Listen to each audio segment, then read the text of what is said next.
everyone, welcome to Bhargav Tutorials. I am here to discuss a very important topic of class 10th. The chapter is life processes, and in this chapter there is a subtopic called breakdown of glucose by various pathways, जिसके बारे में हम बात करेंगे। Breakdown of glucose जो है, इस topic को हमने इसलिए लिया है क्योंकि आपने देखा होगा जब आपने न्यूट्रिशन प्रोसेस के बारे में पढ़ा था तो उसमें बहुत सारे ऑर्गेनिजम्स होते हैं जो कि न्यूट्रिशन डराइव करते हैं अपना डिफरेंट प्रोसेसेस के थ्रू। न्यूट्रिशन डराइव करना भी ज़रूरी है। न्यूट्रिशन डराइव करना इसलिए ज़रूरी है क्योंकि बाद में आपके सेल्स तक, as we are multi cellular organisms, cells तक, डिफरेंट सेल्स तक आपको फूड को पहुंचाना है in the form of glucose, amino acids, fatty acids, whatever it is.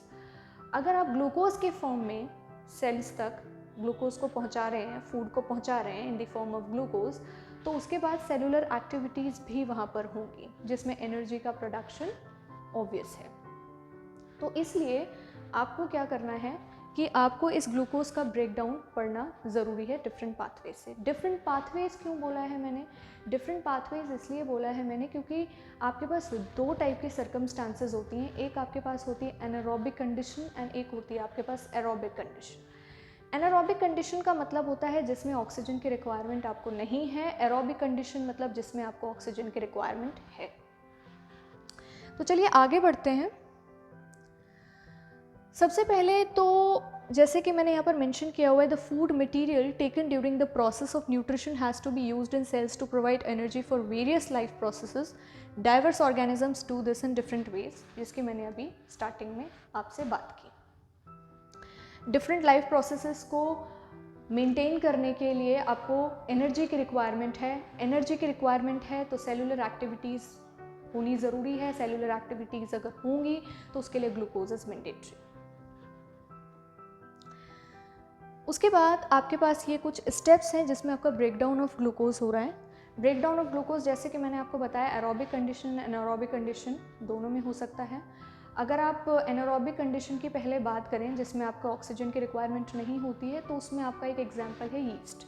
Yeast में आपने फर्मेंटेशन के बारे में सुना होगा। फर्मेंटेशन का प्रोसेस ही आपका ब्रेकडाउन ऑफ ग्लूकोज होता है।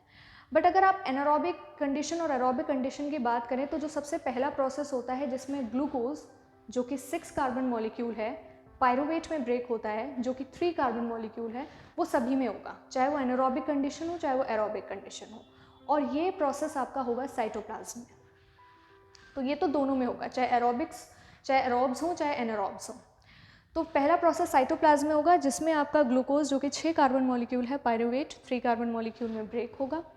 उसके बाद आपका यहाँ पर थोड़ा सा डाइवर्जन आपको दिख सकता है जब आपका there is absence of oxygen, यानी कि there is anaerobic condition in yeast, तो वहाँ पर आपका बनेगा ethanol plus carbon dioxide plus energy. Ethanol is a 2 carbon molecule. उसके बाद आपका अगर प्रेजेंस ऑफ ऑक्सीजन है तो आपका प्रोसेस जाएगा साइटोप्लाज्म के बाद सीधा माइटोकॉन्ड्रिया में। It will get shifted to mitochondria. पहला प्रोसेस सिर्फ साइटोप्लाज्म तक लिमिटेड है। उसके बाद अगर आपकी ऑक्सीजन वहाँ पर प्रेजेंट हो गई तो आपको माइटोकॉन्ड्रिया में एंटर करना पड़ेगा। तो माइटोकॉन्ड्रिया में आप जैसे ही एंटर करेंगे वहाँ पर ऑक्सीजन की प्रेजेंस होगी, तो उसके बाद आपको मिलेगा carbon dioxide plus water plus energy.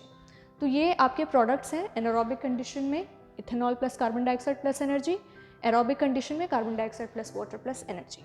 उसके बाद एक तीसरी कंडीशन और आती है जो कि एरोब्स में ही आती है, बट वहाँ पर क्या होता है कि कभी कभी ऑक्सीजन की कमी पड़ जाती है। फॉर एग्जाम्पल आपने बहुत हैवी एक्सरसाइज कर ली, एकदम से यू आर वर्किंग आउट, आप वर्कआउट कर रहे हैं और एकदम से आपने कोई स्ट्रेसफुल एक्सरसाइज कर ली, तो उस टाइम पर क्या होता है आपके मसल सेल्स में ऑक्सीजन की कमी पड़ जाती है, जिसमें क्या बनेगा lactic acid plus energy. Lactic acid is another 3 carbon molecule. और उस टाइम पर आपके मसल्स पर पड़ता है स्ट्रेन, पेन शुरू हो जाता है, जिसको ठीक किया जा सकता है। अगर आपने जूनियर क्लासेस में पढ़ा हो कि आप हॉट वाटर बाथ लें, मसाज लें, तो उससे क्या होगा आपका ब्लड सर्कुलेशन एकदम से ठीक होगा और ऑक्सीजन वापस आ जाएगी आपके मसल सेल्स में, और उससे आपके ये मसल क्रैम्प्स जो हैं वो ठीक हो जाएंगे।